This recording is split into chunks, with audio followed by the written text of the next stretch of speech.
So what I was thinking of after last week's meeting, we got all the model layer stuff done. The only thing I'm curious about, and I've really been struggling with how to accomplish this with my own personal application. So splitting out the server and client roles using a socket connection, a secure socket connection, I'm trying to figure out, one, how best to send commands to the server side to tell it to store data or to retrieve data or whatever. Also, how to do that where someone can't just open a port and start asking the same questions of it. So like some kind of authentication between the two so that they know who to talk to, basically. I don't know if there would be some static like session code that you would stick in there, or so that you can identify each person, like a shared key. Each side has a shared key of a certain length, so that you know it's a true client, not someone just randomly trying to push data to it. Because the way I'm thinking of it is, once you log into this, well, when you bring up the application, it brings up the logon prompt and nothing else. And so once you log in, then you get the actual application where you can make changes. So without being able to authenticate, you can't actually do anything with the application anyways. Those are the two things I'm trying to, how to have some kind of connectivity to the server, as well as the best way to send commands to the server side. Anybody had any thought as to what they feel they would be appropriate?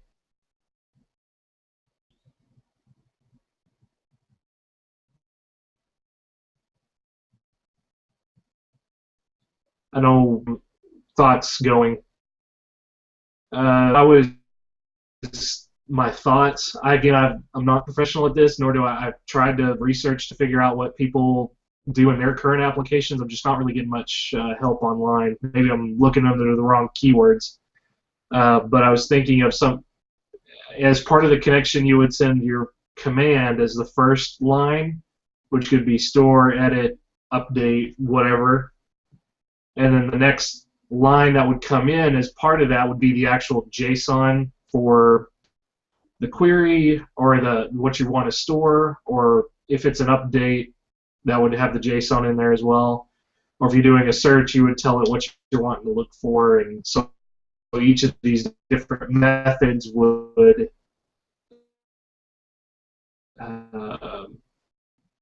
specific type of data and do what you wanted with it from your first command word that you sent to it.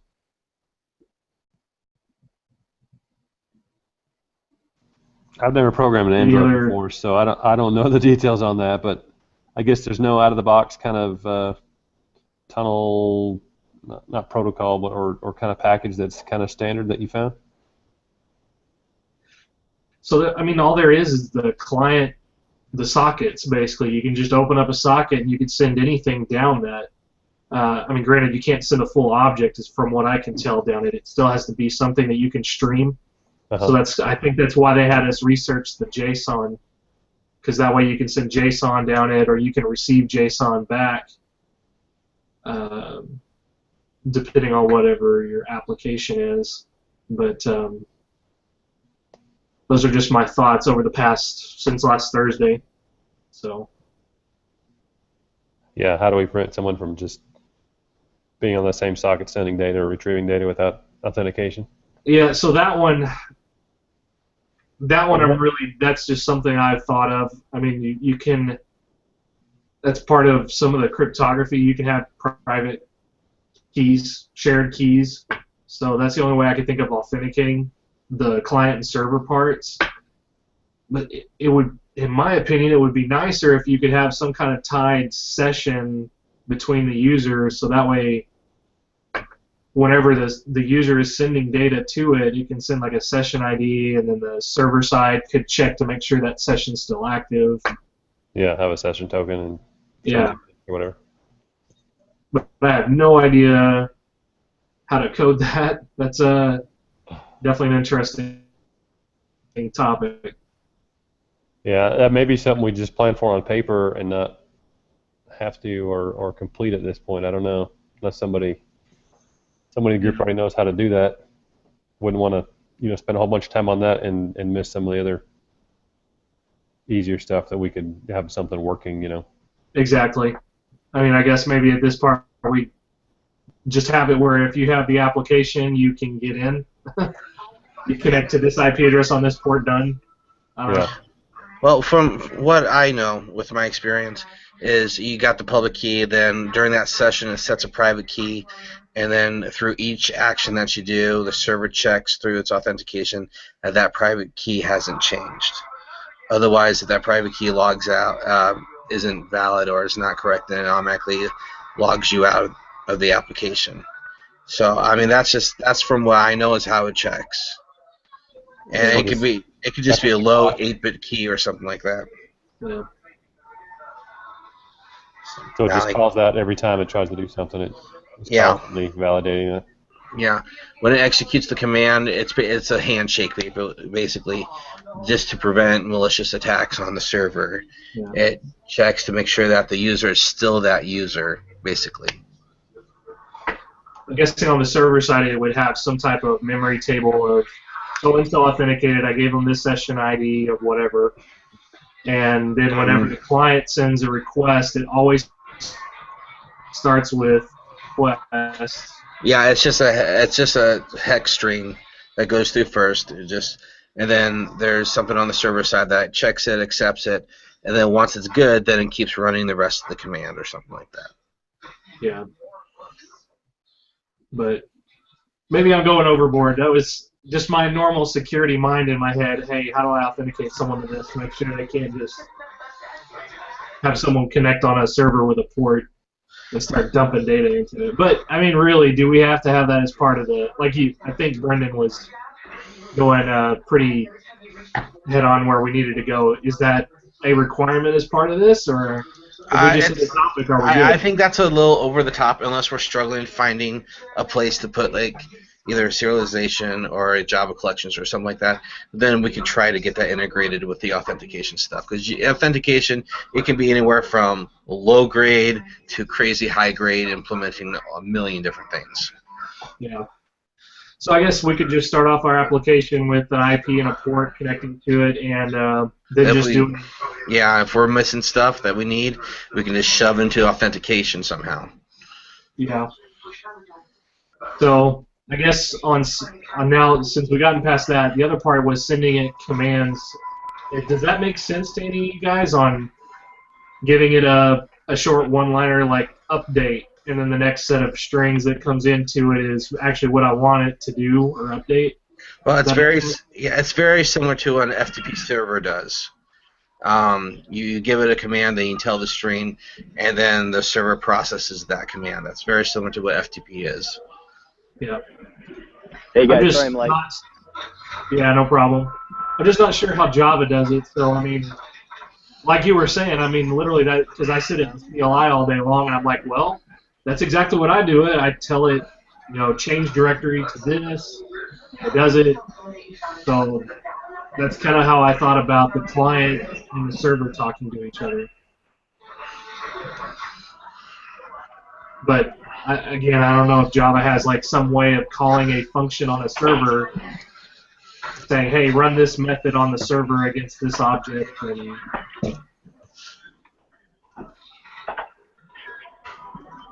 basically, for what I believe, it calls up the class method or whatever, and you pass the variables you want through that handler, the function in that class. But are you capable of doing that through a socket, though? I would have to look. I never tried.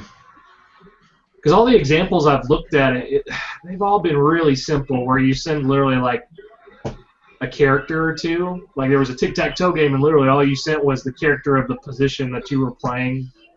and they talk back and forth to each other, but I've not had any more examples where it had tons of data that you would actually be able to see what it would do. Well, yeah, and the other thing I think is deciding what's going to be run server side versus client side. If we're, if every query is server side, it's just returning back the results, or is there any reason to do anything on the client side as far as filtering or sorting or that type of thing? So the thought that I was thinking of is the server would basically be the handler for the database only. So he would be able to do, he would basically be the hibernate portion of this Java program. So go ahead. Because that client just getting the raw data, and then on the client side is where it's going to kind of make it pretty, filter it out or whatever? Yeah, client side would basically set up the model class for the family, the visit, whatever it is, and then when it wants to store it, it translates or serializes it to JSON and sends the command along with the JSON down to the server side part, and then it takes that JSON, re-implements a part of that model class based on that, and then writes it to the database. Again, these are only my thoughts to you guys if we want to go with that. I think the server should do as much of the work as possible.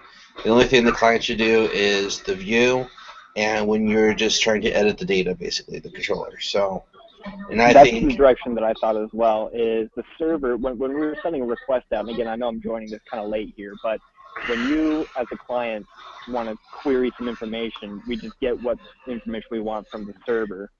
The client just views. It's just a view. It doesn't actually store anything. Yeah. That's the thought that I had.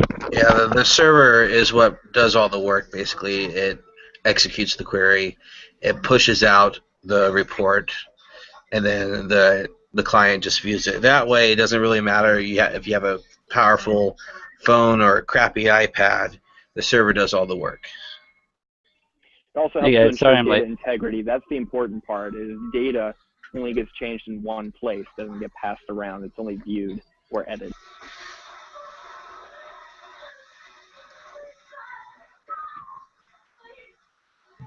So I guess where would that change in the model that I was describing?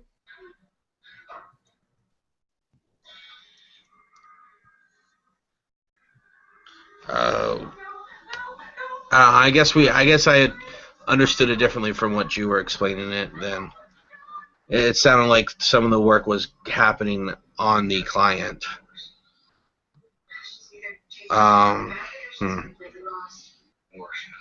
So let's see if I can explain it. I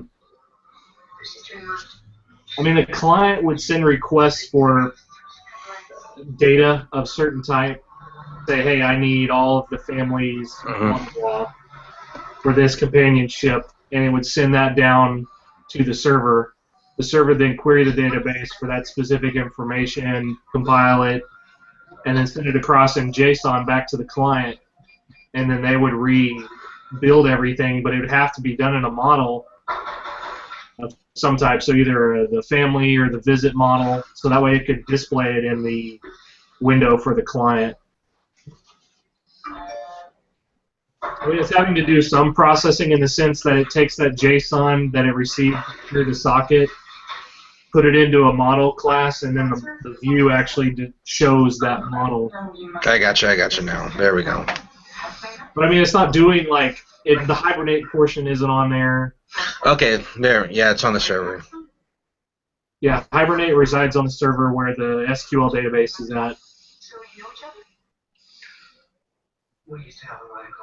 And in our situation, there's really not that I can think of, not much else that we can put out. I might have just misunderstood because I heard about filtering on the client and stuff like that. And I'm going, I think that's a server thing. But yeah, that's where I stepped in as well. Had me a little concerned. Yeah. Really filtering, I mean, in the sense of what you want to see. So if you say, I want to see this companionship's list of visits, it'll filter in that sense. It'll send a command down to the server saying, hey, I want this companionship's visits for this month. Okay. So that's the kind of filtering I'm talking about, is that it's sending requests.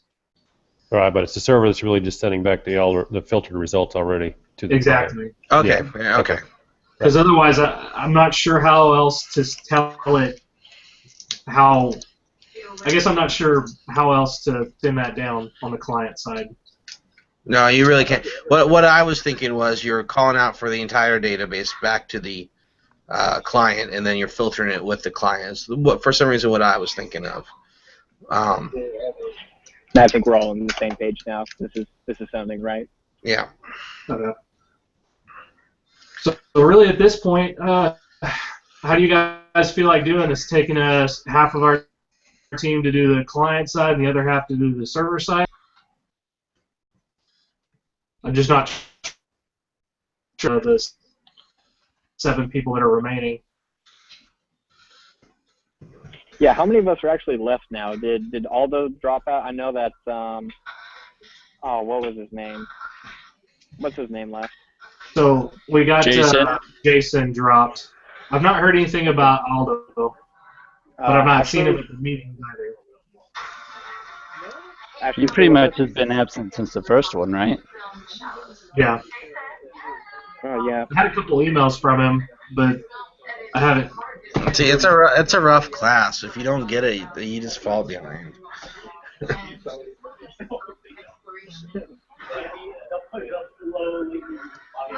Is Ashley still with us? As far as I know, she's not been removed from, or we've not been notified of her dropping the class either. All right. That's good. I guess. And I'm still here, I promise. It's just I had to take a little time there. Makes a big thing of, oh, it's a great, emotional, strong female character. I think it's really special to see that, and that's what I think reformed fans connect with. She's in the face of death. Really, I guess at this point we need to start kind of like what last week was, which is split up the model classes, and we already have, well, we already did that as well. I was going to say do the methods with it, but that was part of our getter-setter stuff. We got to think about the different control layer stuff that we need to add in as part of this for interactions. And I don't know if we documented that anywhere. Trying to look through the project documentation folder.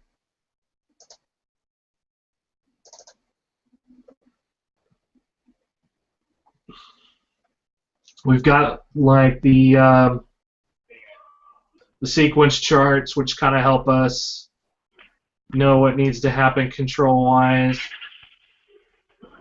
We could also use the use case diagram to kind of help us out.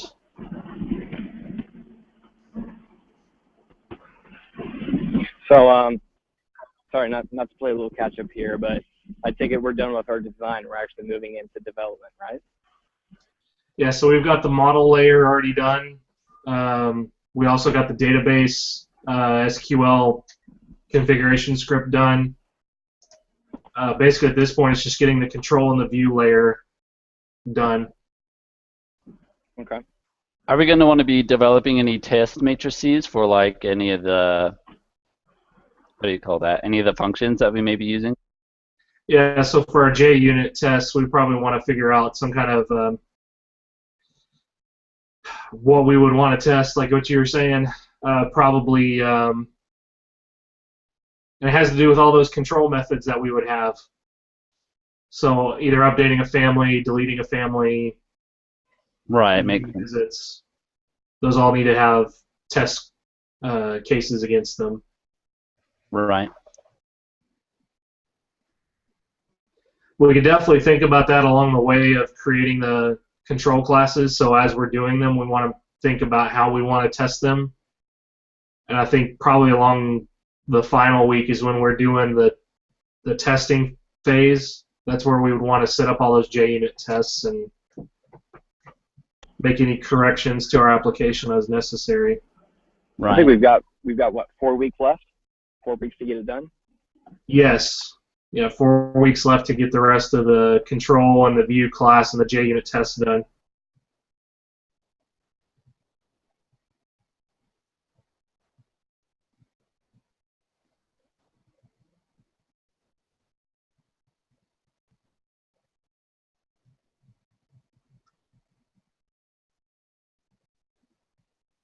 So I guess maybe we want to start with the server side, because that's where a lot of the control part would be with the Hibernate.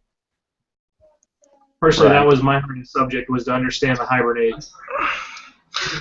Oh, there we go. Sorry, I've been speaking this entire time and my thing was muted. Okay. No, you got right what I was saying. I was going to say, I think, because the client side, it should be the easiest. That's just sending out stuff and handling what comes in. Yeah. I think the server side is what we need to break up for the first week that we're approaching this. Each of us should handle a specific query or task that it should handle. Okay. So let's go through. Sorry, there we go. I'm like, hello. Yeah.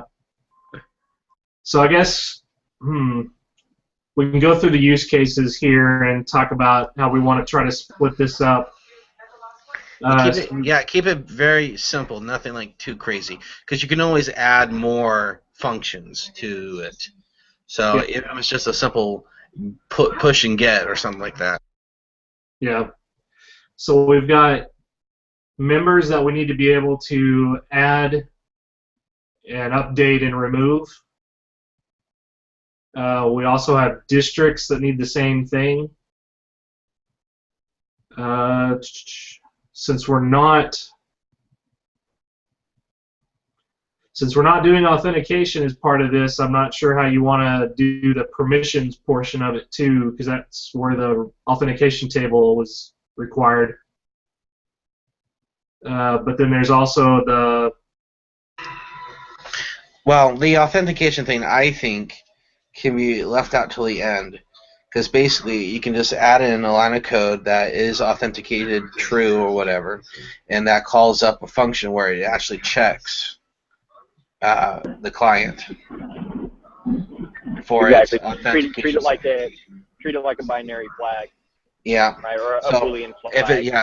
If it's true, if the authentication passes, then it goes on. That's just a one-liner, because the authentication function is just one thing that's just going to be used over and over again. It's just, it checks to see if the session ID matches the current session, however we have it set in the database.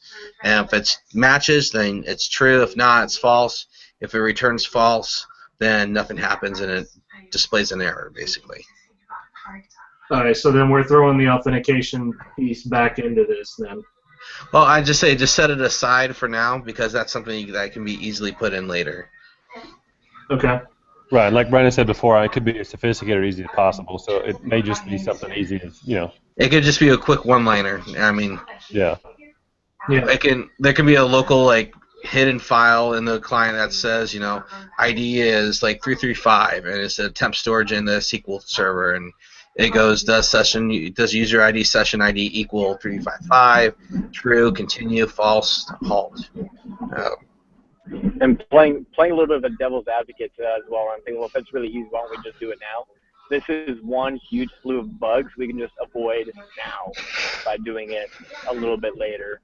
I can see something going badly wrong if there's an odd bug that could affect all of us with that. So I'm totally agree that we leave it out for now. Yeah, we leave it out for now, because if the authentication is failing on us, I don't want to waste the whole time. I want to make sure that the core application is working, and then you can throw authentication into it afterwards. Because I don't want to waste 2 weeks going, why isn't it authenticating when our core program doesn't even work?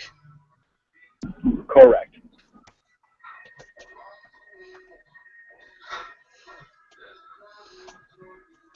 I'm just putting in assignments into the meeting minutes if you want to watch. It's just kind of what I'm...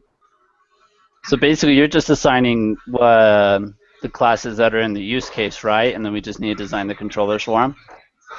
Yeah, so it's really not... Yeah, I guess it would be a class because it's still considered that. But yeah, it's what's basically in the use case. Not all of it, but a lot of it. Okay. That sounds simple enough. That's something that I kind of remember from 260, so that idea at least.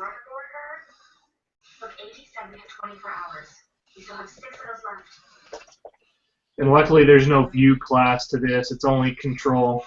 So that's brilliant. The view class essentially would be like XML, how it reads and formats and. Right.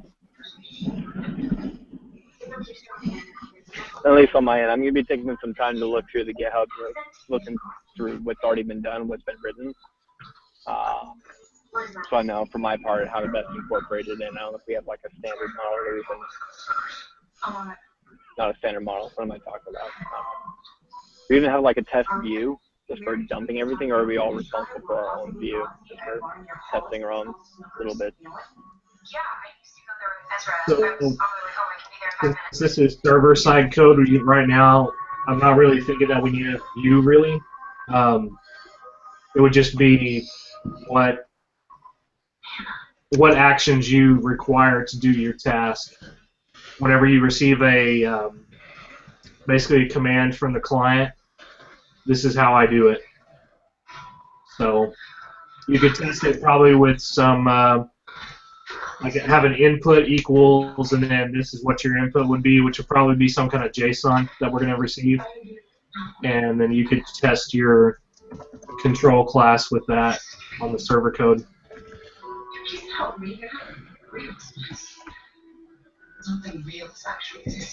I understand what you're talking about, though. We do need to have a standard view for the client side that everyone kind of plays against. So, I mean, I think the view should come after we create the model on the server, basically, because we won't know what we're trying to view until we do it. Yeah, exactly. I just want to be sure that the piece I put together actually works. And let's make sure we're getting something back. I'm with Dan. That someone can show us how one of those works, and we can probably figure out how the rest of them work on our end. Yeah. So who knows what they're doing right now that can kind of start the first one. And you know, that's going along with that as well. Then, you know, once we have a model for how one works and looks, the rest of them all come into line. So maybe that could be a task for one of us this week, is getting that standard that we all follow. Right. So,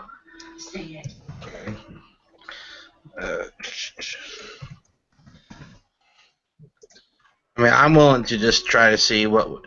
So basically, we just need someone to figure out how we're talking to the server, right? Get it set up. Yeah. If someone can take that and have that done by the next 2 or 3 days, and the rest of us can kind of come behind and expand that. All right. I guess each of these. I can try to research it while I'm at work. I can use that as an excuse for something, I'm sure. Okay. Or does anybody else already know how to do that? So the servers and sockets is what I was thinking of. There's secure sockets you can utilize. You basically set up a server, the server client, well, the server side, which is what we're working on, opens up a socket, and it has an input and output stream tied with that socket. And so whenever someone connects to that port, you can send, it's basically wide open. You can send whatever you want down, text-wise. And you just send down that information down to that port. Is that kind of what you were talking about on how to communicate? So I keep cutting out of the car. Bumpy ride. Yeah, and just the code itself. I mean, I've set up the socket and done text back and forth. The server will return things. But as far as actually coming back with something from the SQL table, that's a whole different ballgame. Yeah, so I don't mind doing that, because I've already done we should have already evolved in the topics, but I've done the Hibernate, and then the client and server sockets. It's basically those two topics combined, along with JSON as well. I kind of have an idea of how it's supposed to be, how it's supposed to function in general. So I'll work on that. Okay, who's our SQL guru? I've got a server. I'll show it to you guys. I'll have a brief video on how it's supposed to work. Okay. Yeah, I was gonna say, if you make a quick video showing how it works, then the rest of us who don't know what we're doing, we can figure it out, I think. Do you have data already created in there? Because I can just throw in data. The what? Sorry. On the SQL tables, do you already have data in there, or nothing yet? No, I don't have any data. I'll have to also get basically got to get the server-side application opened up. So with Hibernate, because I don't have my database open up to the internet to push it. Well, if you have the SQL server itself up and going, I mean, I can go in. If you haven't already created the tables, I can create the tables and start filling in the tables. So we've already done the SQL creation code. Okay. Did you? I guess did you run it already, or? I did not, but it's on our drive right now. So if you go out to Yeah, I think I'm in the project folder right now. yeah, so it's called HT companion database script.sql. Okay, I see it now. That's the creation script for each of these tables. Great. So if you have your own SQL server, you can't have at it. Otherwise, I'd have to give you access to my Jambox and all that. I get. Well, what I was saying is, I guess I can take that, and because we're creating, that's just a creation script. I guess I can create the data to add to that script. So you just run that script, and it creates the tables and data and all that. I mean, I can do that because what's the point of? You can add a couple test records in there because basically what I was going to do with the first one was the add, remove, and delete members server code. So that way I could show you this is how it adds members, and then show you the table. The table's empty. Now it has a record. And then here's the update. See, now the table's updated. And then here, I'm going to need to remove the guy. So now, see, now the table's empty again. Okay. So. Blocking Perfection Week, the look, volume without the stiffness. Just make beautiful volume, a revolutionary reverse system. Yeah, I'll work on getting that done by Thursday. Thursday night, I'll send it out to you guys and let you know kind of what it looks like. Okay. And then we can sign up for anything that we want to take on after that, I guess. Yeah, if you look in the team meeting minutes, there are 4 other assignments that you can grab from. Okay. So, perfect. Cool. So we're leaving the tables empty right now. I mean, you can add data to it if you want, because like for the view report server code, you probably want to have your tables already populated with some information. Mm-hmm. Same with the view family server code. But in my instance, I was going to have it empty because I was going to add stuff to it already. Okay. Cool. All right. Yeah, it's totally up to you. You can do whatever you want.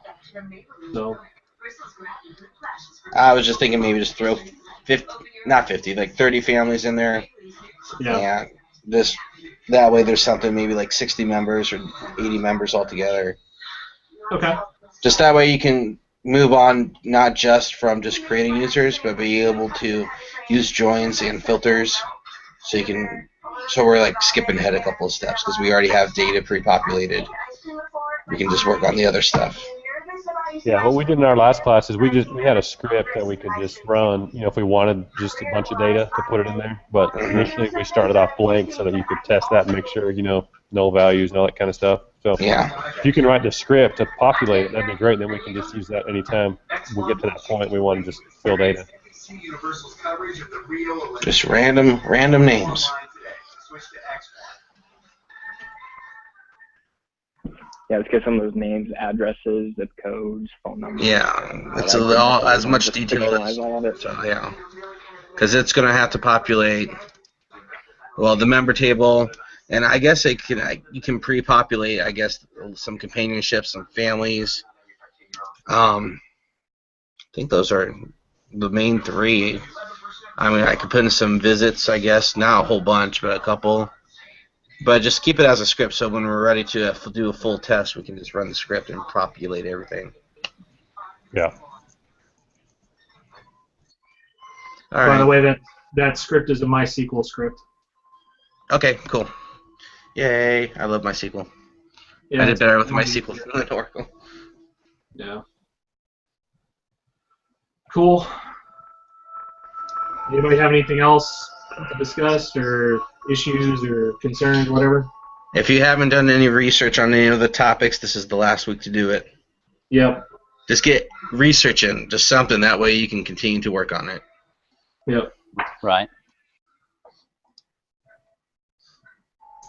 All right, Cool. thanks, guys. Yeah, I'll see ya. Oh.